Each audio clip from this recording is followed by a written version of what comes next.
சில விஷயங்கள் வாழ்க்கையில யாருக்கும் காரணம் இல்லாம நடக்காது. இந்த வீடியோ உங்க முன்னாடி வந்திருக்கிறதும் அப்படித்தான். இதுக்கு பின்னாடி ஒரு அர்த்தம் இருக்குங்க. சமீப நாட்களா உங்க மனசு ஏதோ சொல்ல முயற்சிக்குதுங்க. சில பதில்கள தேடுறீங்க. இது எங்க போகுதுன்னு உங்களுக்குள்ளேயே கேட்குறீங்க. அந்த கேள்விக்கான விளக்கம் இங்க தொடங்குதுங்க. வாழ்க்கை கொஞ்சம் மெதுவா போற மாரி தோன்றலாம். ஆனா அது நின்னு போயிடலங்க. அது உங்கள சரியான இடத்துக்கு கொண்டு போயிட்டே இருக்குதுங்க. பரமசிவனின் சக்தி உங்கள பாதுகாக்குது. முருகப்பெருமானின் அருள் உங்களுக்கு துணை நிற்குதுங்க. நீங்க எடுக்கும் ஒவ்வொரு முடிவும் இனி வெளிச்சத்துக்கு தான் வழிகாட்டுதுங்க. அமைதியா இருங்க, நம்பிக்கையா இருங்க. நேரம் உங்க பக்கம் திரும்புதுங்க. ஓம் நமச்சிவாய, ஓம் முருகா போற்றி. வாங்க இப்போ உங்க ராசிக்கான பலனை பார்க்கலாங்க. எல்லாருக்கும் வணக்கம்ங்க. இன்னைக்கு நம்ம பார்க்க போற விஷயம் ரொம்ப ரொம்ப ஸ்பெஷலுங்க. சொன்ன போனா இது ஒரு ரகசியம்ங்க. குறிப்பா மேசராசியில பிறந்தவர்களுக்கும் மேசராசிக்காரர்களை நண்பர்களாகவோ உறவினர்களாகவோ வைத்திருப்பவர்களுக்கும் இந்த வீடியோ ஒரு மிகப்பெரிய ஓப்பனரா இருக்க போகுதுங்க. மேசராசிக்காரங்க கிட்ட நீங்க எதை வேணாலும் மறைக்கலாம், ஆனா உண்மையை மட்டும் மறைக்கவே முடியாதுங்க. ஏன் இப்படி சொல்றேன்னு தெரியுமா? உலகத்துல எத்தனையோ ராசிகள் இருக்கலாம். ஆனா ஒருத்தரோட கண்ணை பார்த்தே அவங்க மனசுல என்ன இருக்கு, அவங்க நல்லவங்களா இல்ல கெட்டவங்களா, அவங்க சொல்றது உண்மையா இல்ல பொய்யான்னு ஸ்கேன் பண்ணி எடுக்கிற சக்தி மேசராசிக்காரங்களுக்கு இயல்பாகவே இருக்குதுங்க. இதைத்தான் சித்தர்கள் மேசராசியின் மூன்றாவது கண் அப்படின்னு சொல்றாங்க. உங்ககிட்ட யாராவது ஒருத்தர் ரொம்ப பவ்யமா ரொம்ப நல்லவர் மாதிரி வந்து பேசுறாங்கன்னு வச்சுப்போம். மத்தவங்க எல்லாரும் அவனை நம்புவாங்க.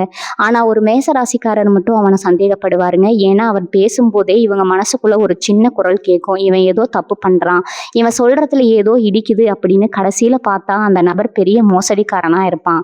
இவங்க நினைச்சதுதான் பழிக்குமுங்க. இது ஏதோ மேஜிக் கிடையாதுங்க நண்பர்களே. இது மேசராசிக்கு பிரபஞ்சம் கொடுத்த ஒரு மிகப்பெரிய வரம்ங்க. மேசராசி என்பது காலபுருஷ தத்துவப்படி தலையை குறிக்கும் ராசிங்க. மூளை மற்றும் கண்கள் இவங்களோட கண்ட்ரோல்ல இருக்குங்க. ஆனா இவ்வளவு பவர் இருக்கிற மேசராசிக்காரங்க சில நேரங்கள்ல ஏமாந்து போறீங்களே, அது ஏன்? இவங்களோட இந்த இன்ட்யூஷன் பவரை எப்படி இன்னும் 100 மடங்கு அதிகப்படுத்துறது? எதிரில் இருப்பவர் நண்பனா அல்லது துரோகியா என்பதை ஒரு நொடியில கண்டுபிடிப்பது எப்படி? சித்தர்கள் மறைத்து வைத்த அந்த ஆச்சரியமான ரகசியங்களை பத்தி தான் இந்த வீடியோவில் நம்ம அக்கு வேற ஆணி வேற அலச போறோம்ங்க. நீங்க ஒரு மேசராசியா இருந்தா உங்களுக்கே தெரியாத உங்ககிட்ட இருக்கிற அந்த அபூர்வ சக்தியை பத்தி தெரிஞ்சுக்க இந்த வீடியோவை ஒரு செகண்ட் கூட ஸ்கிப் பண்ணாம முழுசா பாருங்க. வாங்க மேசராசியின் அந்த மர்மமான உலகத்துக்குள்ள போகலாமுங்க.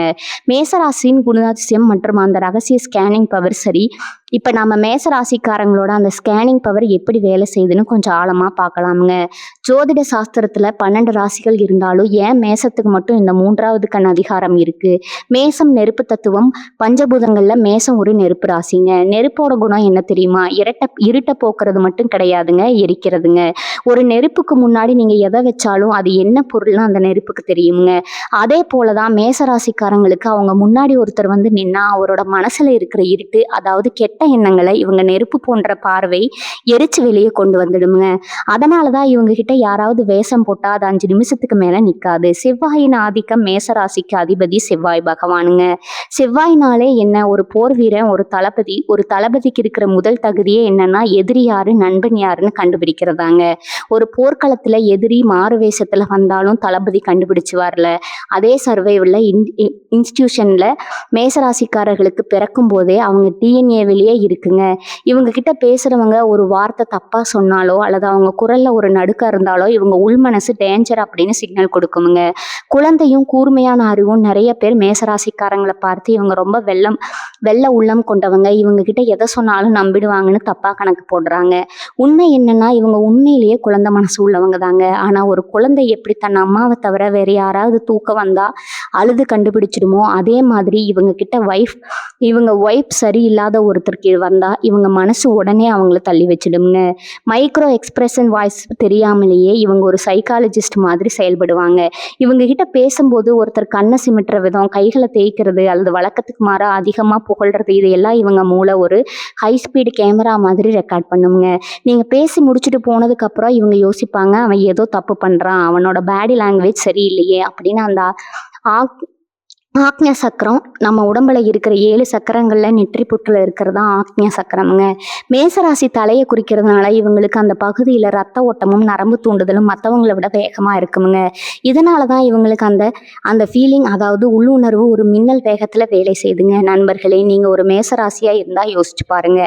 உங்க வாழ்க்கையில என்னைக்காவது ஒருத்தரை முதல் முறையா பார்த்தப்பவே இவன் சரியில்லைன்னு உங்களுக்கு தோணி இருக்கா? ஆனா உங்க நண்பர்கள் இல்லடா அவன் நல்லவன் தான்னு சொல்லியிருப்பாங்க. ஆனா ஒரு 2 வருஷம் கழிச்சு அதே ஆள் உங்களை ஏமாத்திட்டு நிற்பான். அப்போ உங்களுக்கு தோணும், அன்னைக்கே என் மனசு சொல்லுச்சு, நான் தான் கேட்கலன்னு. இந்த நிலைமை உங்களுக்கு நடந்திருக்கா? அப்போ உங்க கமெண்ட்ஸை இப்பவே கீழே சொல்லுங்க. ஏன்னா இது வெறும் தற்செயல் கிடையாதுங்க. இது பிரபஞ்சம் உங்களுக்கு கொடுத்த ஒரு ரகசிய ஆயுதம்ங்க. சித்தர்கள் ஒளித்து வைத்த ரகசியமும் மேசத்தின் ஆன்மீக வலிமையும் இப்ப நாம இந்த வீடியோவோட மிக முக்கியமான கட்டத்துக்கு வந்துட்டோம்ங்க. மேசராசிக்காரங்களுக்கு ஏன் மற்றவங்களை விட இந்த உள்ளுணர்வு அதிகமா இருக்கு? இதுக்கு பின்னாடி ஒரு மிகப்பெரிய சித்த ரகசியம் ஒளிஞ்சிருக்குதுங்க. காலபுருஷனின் முதல் ராசி சித்தர்கள் சோதிடத்தை வெறும் கணிதமா பார்க்கலங்க, அதை ஒரு வாழ்வியலா பார்த்தாங்க. மேசராசியை அவங்க ஆதி ராசின்னு சொல்றாங்க, அதாவது பிரபஞ்சத்தோட தொடக்கம்ங்க. ஒரு மனித உடல்ல தலைப்பகுதி தான் மேசம்ங்க. நம்ம உடம்போட எல்லா கட்டளைகளும் வர்ற இடம் நம்ம மூளை தாங்க. சித்தர் பாடல்கள்ல ஒரு வரி வரும், நெற்றி பொட்டினில் நிலையாய் நின்றால் முக்காலமும் உன் கைவசமாகும். இதோட அர்த்தம் என்ன தெரியுமா? நம்ம 2 புருவங்களுக்கும் இடையில இருக்கிற அந்த ஆக்ஞா சக்கரம் எனப்படும் 3வது கண் வெளிப்படைஞ்சா நமக்கு முன்னாடி இருக்கிறவங்க என்ன நினைக்கிறாங்கன்னு நம்மளால உணர முடியுங்க. மேசராசி இயற்கையாவே தலைப்பகுதியை ஆதிக்கம் செலுத்துறதுனால இந்த சக்கரம் இவங்களுக்கு ரொம்ப சீக்கிரமாவே வேலை செய்ய ஆரம்பிச்சிருங்க. செவ்வாயின் சக்தி பிரவாகம் மேசத்துக்கு அதிபதி செவ்வாய்ங்க. சித்தர்கள் செவ்வாய அங்காரகன் அப்படின்னு அழைப்பாங்கங்க. அங்காரகன்னா நெருப்பு துண்டுன்னு அர்த்தம்ங்க. நம்ம உடம்புல இருக்கிற ரத்த ஓட்டத்துக்கு செவ்வாய் தான் அதிபதிங்க. மேசராசிக்காரங்க உணர்ச்சி வசப்படும் போதே அல்லது ஒருத்தரை உற்று பார்க்கும் போதோ அவங்க மூளைக்கு போடுற ரத்த ஓட்டம் மற்றவங்களை விட ரொம்ப வேகமா இருக்குங்க. அந்த வேகத்துல உருவாகிற ஒரு மின்காந்த அலை தான் இவங்களுக்கு முன்னாடி இருக்கிறவங்களோட அதிர்வுகளை கேட்ச் பண்ணி கொடுக்குதுங்க. சித்தர்கள் சொல்லி தந்த அந்த ரகசிய பயிற்சி சரி, இந்த சக்தியை எப்படி இன்னும் பல மடங்கு அதிகமாக்குறது? சித்தர்கள் மேசராசினருக்கு சில ரகசிய பயிற்சிகளை மறைமுகமா சொல்லி இருக்கிறாங்கங்க.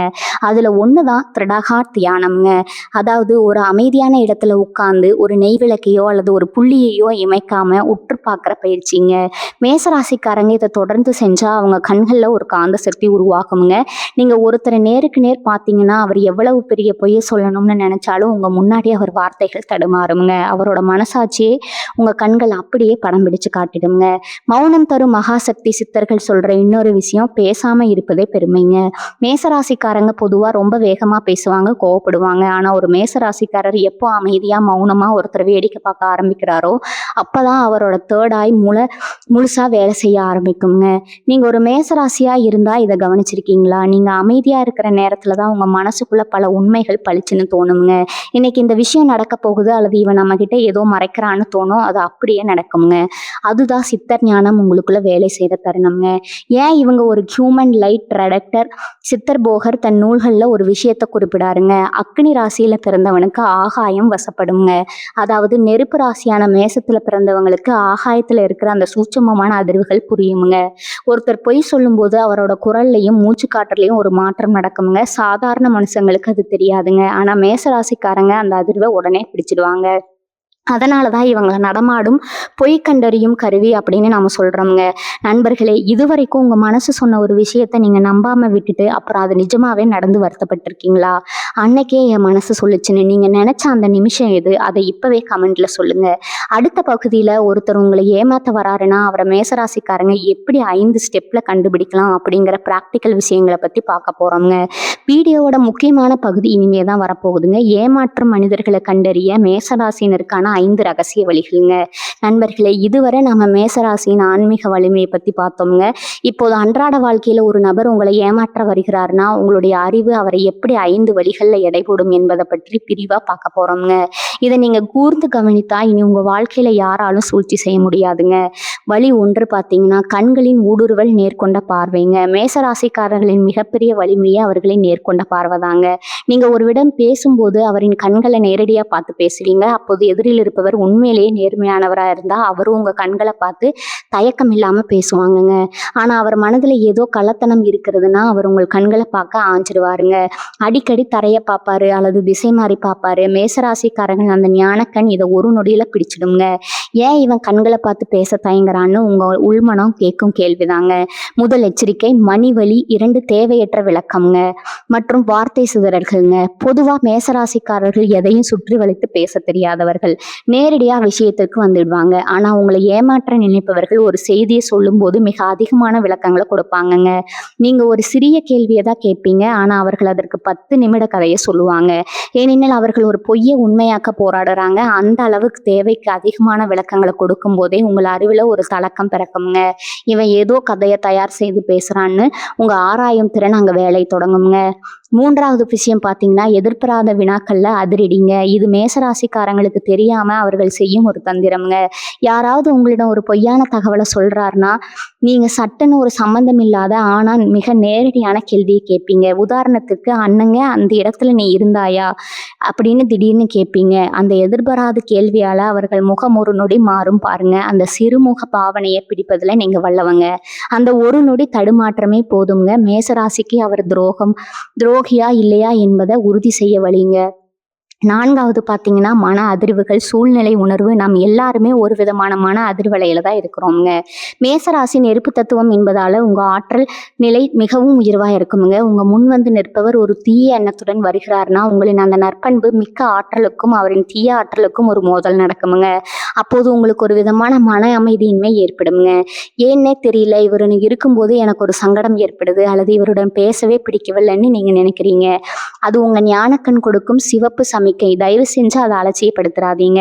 ஐந்தாவது விஷயம் பார்த்தீங்கன்னா, புகழ்ச்சி எனும் நச்சு வலைங்க. மேசராசிக்காரர்கள் புகழ்ச்சிக்கு மயங்குவார்கள்னு ஒரு தவறான கருத்து நிலவுதுங்க. உண்மை என்னன்னா, உங்களுக்கு பாராட்டு பிடிக்கும், ஆனா போலி புகழ்ச்சிக்கும் உண்மையான பாராட்டுக்கும் உள்ள வேறுபாட்டை நீங்க நன்கு அறிவீங்க. யாராவது ஒருவர் உங்களிடம் வந்து மிக அதிகமா புகழ்றாரு, நீங்க தான் உலகிலேயே சிறந்தவர், உங்களை மிஞ்ச ஆள் இல்லைன்னு அளவுக்கு அதிகமா ஐஸ் வைக்கிறாருன்னா, உங்க மேசராசி அறிவு உடனே விழித்து கொள்ளுங்க.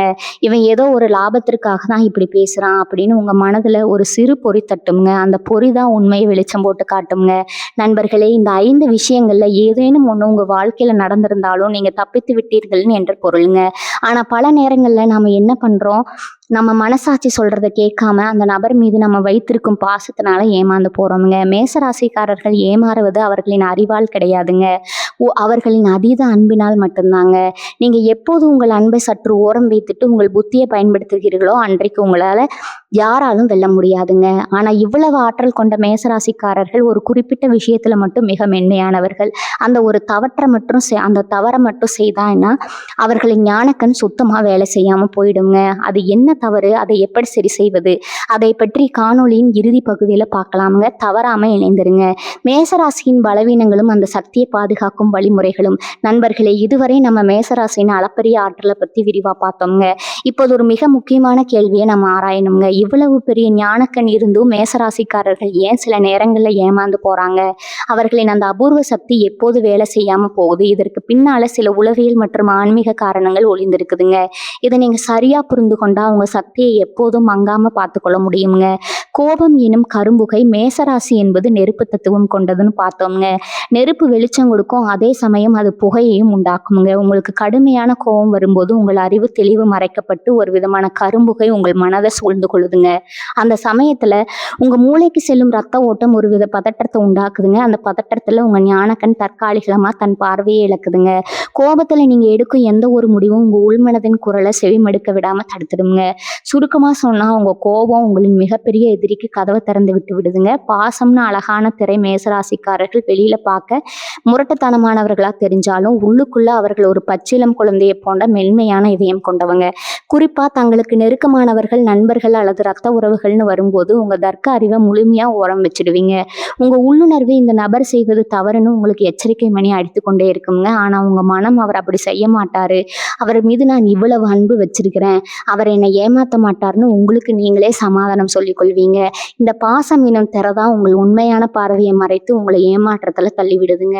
அவசரம் மற்றும் பொறுமையின்மை. மேசராசியின் அதிபதி செவ்வாய் என்பதால உங்களுக்கு எதிலும் ஒரு வேகம் இருக்குங்க. ஒரு காரியத்தை உடனே முடிக்கணும்னு, ஒரு நபரை பத்தி உடனே ஒரு முடிவுக்கு வர வேண்டும்னு துடிப்பீங்க. இந்த அவசரத்தினால உங்க உள்மனம் சொல்லும் அந்த மெல்லிய சிக்னல்களை நீங்க கவனிக்க தவறி விடுவீங்க.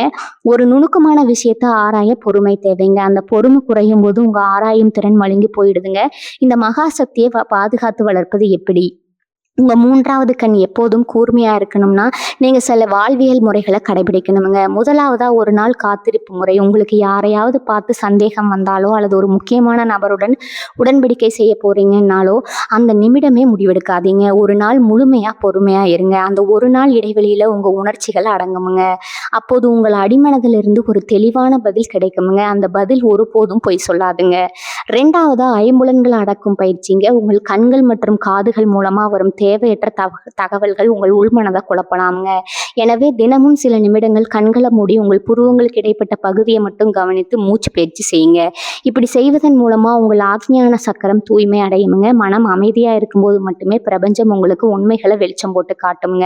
மூன்றாவதா பட்டற்ற அன்புங்க. அன்பு செலுத்துங்க, ஆனா யாரிடமும் கண்மூடித்தனமா நம்பிக்கையை வைக்காதீங்க. ஒரு நபர் தவறு செய்கிறாருன்னு உங்க உள்மனம் சொன்னா அவர் உங்கள் நெருங்கியவரா இருந்தாலும் அந்த எச்சரிக்கையை மதியுங்க. உண்மையை ஏற்றுக்கொள்வதுதான் ஒரு மேசராசிக்காரரின் மிகப்பெரிய தைரியம்ங்க. நான்காவதா இயற்கை மற்றும் அமைதியுடன் இணைதல்ங்க. அதிகமான சத்தம் மற்றும் இரைச்சல் உங்கள் உள்ளுணர்வை மழுங்கடிக்குங்க. அவ்வப்போது இயற்கையான இடங்களுக்கு சென்று அமைதியாக இருப்பது உங்கள் மன அலைகளை சீராக்குங்க. தூய்மையான எண்ணங்களும் அமைதியான மனமும் இருந்தால் மட்டுமே உங்கள் மூன்றாவது கண் எப்போதும் விழிப்புடன் இருக்குமுங்க. நண்பர்களே, உங்கள் சக்தி என்பது வெறும் கணிப்பு கிடையாதுங்க. அது உங்கள் ஆன்மாவின் வெளிச்சம்ங்க. அதை உங்கள் கோபத்தாலோ அல்லது கண்மூடித்தனமான பாசத்தாலோ அணைய விட்டு விடாதீங்க. உண்மையை அறியும் ஆற்றலே உங்களை ஒரு சிறந்த தலைவனாகவும் வெற்றிகரமான மனிதனாகவும் மாற்றுங்க. மேசராசியும் முருகப்பெருமானின் வேல் தத்துவம். நண்பர்களே, மேசராசிக்கு அதிபதி செவ்வாய் பகவான் என்பதை நாம் அறிவோம்ங்க. தமிழ் மரபில் செவ்வாய் என்பது முருகப்பெருமான குறிக்குமுங்க. முருகனின் கையில் இருக்கும் வேல் எதை குறிக்கிறது தெரியுமா? அது கூர்மையான அறிவு மற்றும் தீர்க்கமான பார்வையின் அடையாளம்ங்க. வேலின் அடிப்பகுதி அகலமாகவும் இடைப்பகுதி நீளமாகவும் நுனிப்பகுதி மிக கூர்மையாகவும் இருக்குங்க. மேசராசிக்காரர்களின் அறிவும் அப்படித்தாங்க. எதையும் மேலோட்டமா பார்க்காம அதன் ஆழம் வரை சென்று கடைசியில ஒரு புள்ளியில உண்மையை ஊசி முனை போல கண்டுபிடித்து விடுவார்கள்ங்க. சித்தர்கள் சொல்வார்கள், வேல்விழி படைத்தவனுக்கு விபத்து நேராதுன்னு. அதாவது மேசராசினர் கண்கள் வேல் போன்றதுங்க. ஒரு நபர் உங்களிடம் பேசும்போது உங்கள் கண்கள் அவரின் சொற்களை கவனிக்காதீங்க, அவரின் உள்நோக்கத்தை தான் கவனிக்குங்க. வேல் எப்படி தீமைகளை அளிக்குமோ அப்படி உங்கள் பார்வை பொய்களை எரித்து விடுங்க. இந்த தெய்வீக ஆற்றல் உங்களுக்குள்ள இருப்பதால தான் உங்களை ஏமாற்றுவது என்பது முருகனின் வேலுக்கு முன்னால நிற்பதை போன்றதுங்க. 3 வாழ்வியல் களங்களின் மேசத்தின் ஞானக்கண்ங்க.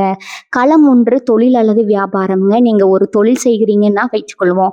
ஒருவர் உங்களிடம் வந்து ஒரு பெரிய லாபத்தை பத்தி பேசுறாரு, கணக்கு வழக்குகளை காகிதத்துல காட்டுறாரு. மற்றவர்கள் அதை நம்புவாங்க. ஆனா நீங்க அவர் முகத்தை பார்ப்பீங்க. அவர் ஒரு இடத்துல தடுமாறும் போது உங்க உள்ளுணர்வு இங்க ஏதோ தவறு இருக்குதுன்னு சொல்லுங்க. பின்னால ஆராய்ந்து பார்த்தா அவர் காட்டிய கணக்குல தில்லுமுள் இருப்பது தெரியுமுங்க. மேசராசியின் லாபம் அவர்களின் உழைப்பை விட அவர்களின் சரியான கணிப்பிலேயே இருக்குமுங்க. களம் 2 பார்த்தீங்கன்னா நட்பு மற்றும் உறவுகள்ங்க. நட்பு என்று வரும்போது மேசராசிக்காரர்கள் உயிரியே கொடுப்பீங்க. ஆனா ஒரு நண்பர் உங்களுக்கு தெரியாம உங்களை பத்தி தவறா பேசுறாரு அப்படின்னா அவர் உங்க முன்னாடி வந்து நிற்கும் போது உங்கள் மனம் ஒரு விதமான விலகலை உணருமுங்க. அவர் எவ்வளவுதான் இனிமையா பேசினாலும் உங்கள் அறிவு இவனிடம் எச்சரிக்கையா இருன்னு எச்சரிக்குங்க. அந்த எச்சரிக்கை தான் உங்களை மிகப்பெரிய துரோகங்களிலிருந்து காப்பாத்துங்க. களம் 3 பொது இடங்கள் மற்றும் புதிய நபர்கள். நீங்கள் ஒரு பயணத்திலோ அல்லது பொது இடத்திலோ ஒரு புதிய நபரை சந்திக்கிறீங்க. அவர் உங்களை வசீகரிக்க முயல்கிறார். ஆனா மேசராசினருக்கு ஒரு விசித்திரமான குணம் இருக்குதுங்க. ஒருவரை பார்த்த முதல் 5 நொடிகளிலேயே இவர் நல்லவர் அல்லது இவர் கெட்டவர்னு ஒரு முடிவுக்கு வந்துடுவீங்க. அந்த முதல் 5 நொடி கணிப்பு 99% உண்மையாகவே இருக்குங்க. மேசராசியின் பித்த உடலமைப்பும் வேகமான சிந்தனையும். சித்த மருத்துவத்தின்படி மேசராசி பித்த உடலமைப்பை கொண்டதுங்க. பித்தம் என்பது நெருப்பின் அம்சம்ங்க. உடல்ல பித்தம் அதிகமாக இருப்பவர்களுக்கு மூளை மிக வேகமா வேலை செய்யுங்க. மற்றவர்கள் ஒரு விஷயத்தை யோசித்து முடிப்பதற்குள்ள மேசராசிக்காரர்கள் அதன் முடிவை எட்டு விடுவாங்க. இந்த வேகமான சிந்தனை தான் உங்களுக்கு அந்த முன்னுணர்வை வழங்குதுங்க. மற்றவர்கள் மெதுவா படிகள்ல ஏறி உண்மையை அடைக்கிறார்கள்னா நீங்க மின் தூக்கியில செல்வது போல நேரடியா உண்மையை அடைந்து விடுவீங்க. உங்கள் உடல்ல இருக்கும் அந்த வெப்பம் தான் எதிரில் இருப்பவரின் போலித்தனத்தை சுட்டெரிக்குதுங்க. ஆனா அதே சமயம் இந்த வெப்பம் தான் உங்களை கோவப்படவும் வைக்குதுங்க. கோபத்தை மட்டும் நீங்க வென்றுட்டா உங்களை விட சிறந்த ஞானி யாரும் இருக்க முடியாதுங்க. நண்பர்களே, நாம் இப்போது இந்த பயணத்தின் இறுதி பயணத்திற்கு வந்துட்டோம்ங்க. இதுவரை நாம் பார்த்த அத்தனை விஷயங்களுக்கும் ஒரு உண்மையை தான் உறக்க சொல்றோம்ங்க. மேசராசி என்பது வெறும் ராசி பலன்களால் ஆளப்படும் ஒரு அடையாளம் மட்டுமல்லங்க. அது இயற்கையாகவே இந்த பிரபஞ்சம் உங்களுக்கு வழங்கிய ஒரு ஞான கொடைங்க. சிவபெருமான் எப்படி தனது நெற்றிக்கண்ணை திறந்து உண்மையை சுற்றித்தாரோ அதே ஆற்றலின் ஒரு சிறு துளி மேசராசியில் பிறந்த ஒவ்வொருவரும் இருக்குதுங்க. உங்க முன்பே நிற்கும் ஒரு நபர் எத்தனை வேஷங்கள் போட்டாலும் எத்தனை பொய்களை அடுக்கி வைத்தாலும் உங்கள் அறிவு எனும் வேல் அந்த மாயத்திரைகளை கிழித்து உண்மையை வெளிக்கொண்டு வருங்க. ஆனா இந்த மகா சக்தியை நீங்க தக்க வைத்துக் கொள்ள வேண்டும்னா 2 விஷயங்கள் மட்டும் எப்போதும் நினைவில் கொள்ளுங்க. முதலாவது, உங்க ஆற்றலை ஒருபோதும் அகங்காரத்திற்காக பயன்படுத்தாதீங்க. எனக்கு எல்லாம் தெரியுங்கிற எண்ணம் வரும்போது உங்க ஞானக்கண் மங்க தொடங்குங்க. 2வது, பிறர் மீது நீங்க காட்டும் அன்பு என்பது உங்கள் அறிவை கட்டுப்படுத்தக்கூடாதுங்க. உண்மையை ஏற்கும் துணிச்சல் தான் ஒரு மேசராசிக்காரன் உண்மையான அடையாளம்ங்க.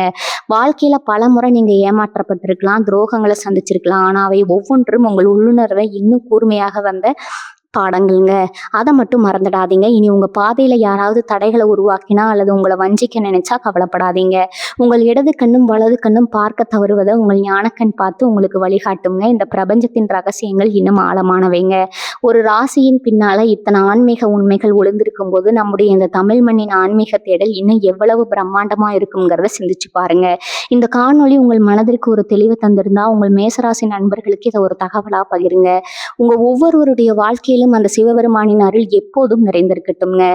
இது போன்ற அரிய ஆன்மீக தகவல்கள், சித்தர்களின் ரகசியங்கள் மற்றும் நம் முன்னோர்கள் மறைத்து வைத்த வாழ்க்கை முறைகளை தொடர்ந்து அறிந்து கொள்ள நமது சேனலை மறக்காம பின்தொடருங்க. அந்த பெல் சின்னத்தையும் அழுத்திக் கொள்ளுங்க. அப்போதான் எங்களது அடுத்தடுத்த ஆன்மீக தேடல்கள் உங்களை வந்து சேருமுங்க. உண்மையாவே உயர்வு தருமுங்க. மீண்டும் ஒரு அற்புதமான தகவலோடு உங்களை சந்திக்கிறேங்க. தென்னாடுடைய சிவனே போற்றி, எந்நாட்டவர்க்கும் இறைவா போற்றி.